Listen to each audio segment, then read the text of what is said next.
Sir నేను ఏ తప్పు చేయలేదు, నన్ను ఇప్పుడే తీసుకొచ్చారు. నేను అసలు ఆ వీడియో పెట్టింది కూడా హైదరాబాద్ లోంచి, ఇక్కడ నుంచి కాదు.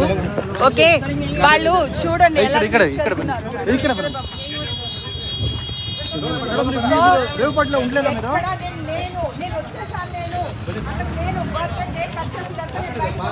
హైదరాబాద్ వచ్చేసాను. నేను మా ఇంట్లోంచి బిర్యానీ వీడియో పెట్టాను. నేను తీసుకోలేదా మేడం?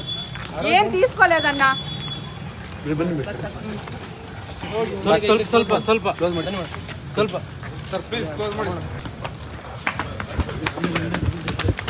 ಈ ಕಡೆ ರೈಟ್ ಗೆ ಸಾಕು ಸಾಕು ಮಂಜಣ್ಣ ಸ್ವಲ್ಪ ಸಾಕು ಸಾಕು ಅಲ್ಲೇ ಅಲ್ಲೇ ಇಲ್ಲ ಬರಲ್ಲ ಸರ್ ದಯಮಾಡಿ ಸರ್ ದಯಮಾಡಿ ನಿಂತ್ಕೊಳ್ಳಿ ಸರ್ ಸಾಕು ಸಾಕು ಬಿಡಿ ದಯಮಾಡಿ ಇಲ್ಲೇ ನಿಂತ್ಕೊಳ್ಳಿ ಸರ್